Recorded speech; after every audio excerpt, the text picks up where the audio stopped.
Bonsoir à tous et bienvenue à votre rendez-vous de 19h sur la télévision du Burkina. Voici les titres.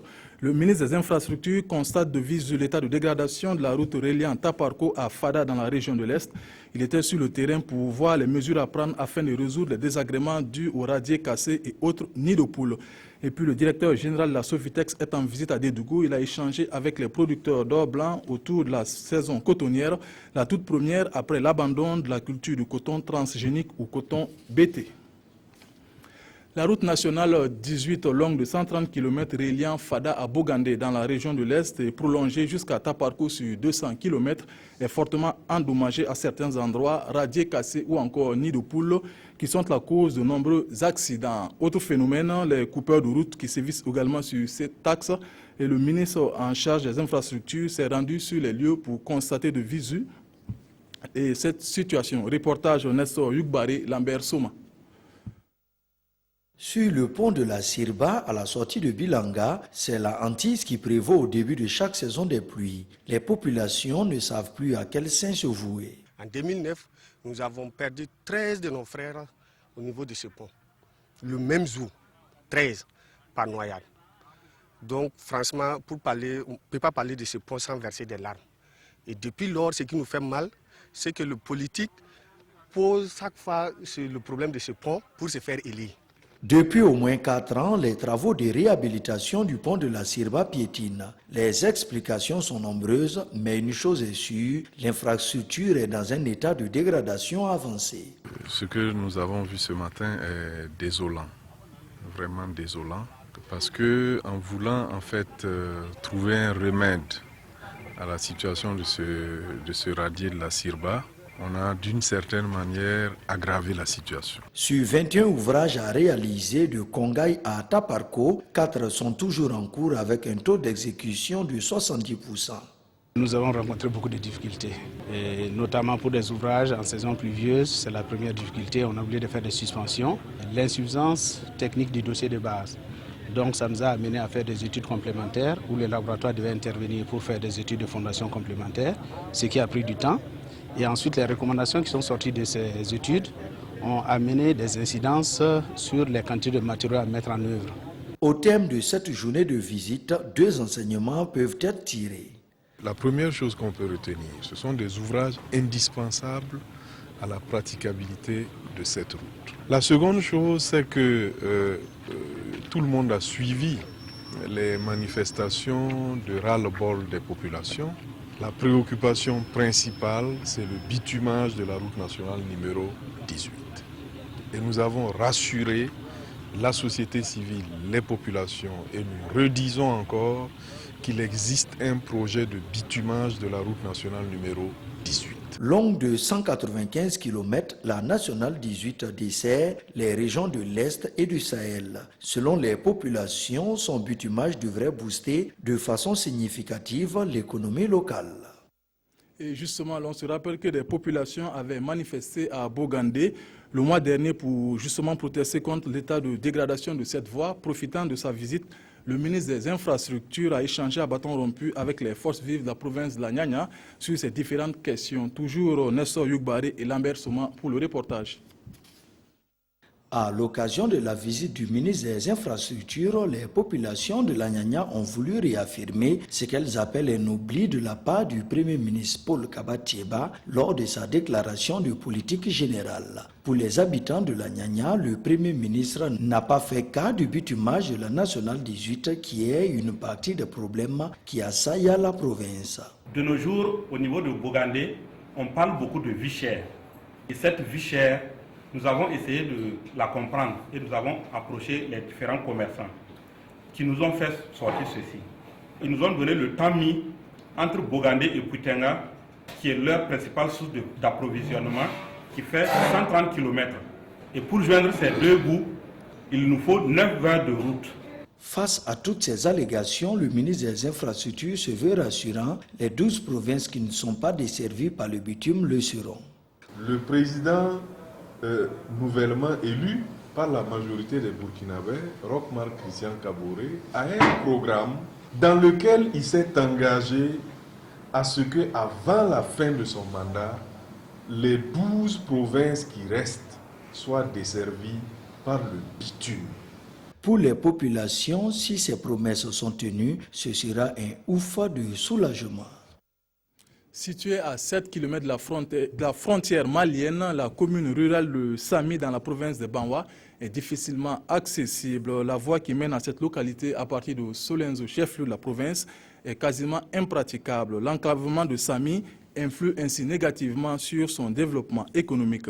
Le reportage de Yves Rwamba et Paul Savadogo sur la route de Sami.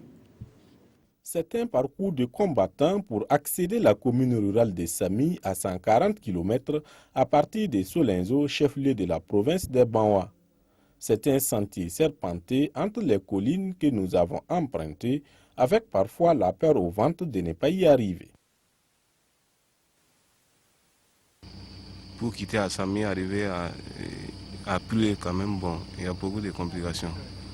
Bon, souvent même pendant la saison privée là même, bon, souvent on ne peut même pas prendre la voie. Souvent, moi, nous on dit que nous sommes des Maliens, on ne sait pas. Ici, cette voie-là, il y a plusieurs missions qui viennent, qui vont venir voir les voies là. Mais souvent, on entend, il n'y a rien. On est fatigué maintenant. Le manque de pistes adéquates pour allier Sami freine le développement de la commune. Les échanges commerciaux se font très souvent avec le Mali voisin, situé à environ 7 km. Nous avons des grands producteurs de coton et de maïs, par manque de pistes. Ils ne peuvent pas faire écouler leurs marchandises. Bon, il faut faire recours à d'autres marchés, notamment le marché de Faramana ou même Maou, Mali. Le problème, la question des routes. On n'a pas de route pour amener quelqu'un d'ici Bobo. Solenzo, c'est la même chose. La commune de Sami produit 100% le coton. Une fois, j'ai même surpris des villageois qui partent chez le voisin malien pour aller vendre même le coton, ce qui n'est pas normal. L'absence de voies d'accès a obligé la plupart des services techniques de l'administration publique à s'installer dans une autre commune. La commune de Sami, dans le temps, elle dépendait de Tansila, qui est située à 80 km. Et à la création de la commune, les services déconcentrés n'ont pas suivi. Donc, si bien que lorsque vous prenez l'enseignement, c'est la sève de Tansila qui couvre Sami. Et au niveau de l'environnement, c'est pareil. Au niveau de la police, c'est pareil. Et gendarmerie, c'est pareil. Les services, eux, déjà installés à Sami, sont limités dans leurs actions. C'est le cas, par exemple, de la santé. Nos taux d'accouchement à domicile sont un peu élevés, dû à un manque de voies. Quant aux évacuations, on préfère évacuer quelqu'un à Dandé ou à Bobo. Sans Solenzo, même, c'est un peu très rare. Également, comme on a la frontière du Mali, et souvent, si c'est des Maliens, la personne demande à aller chez lui-même.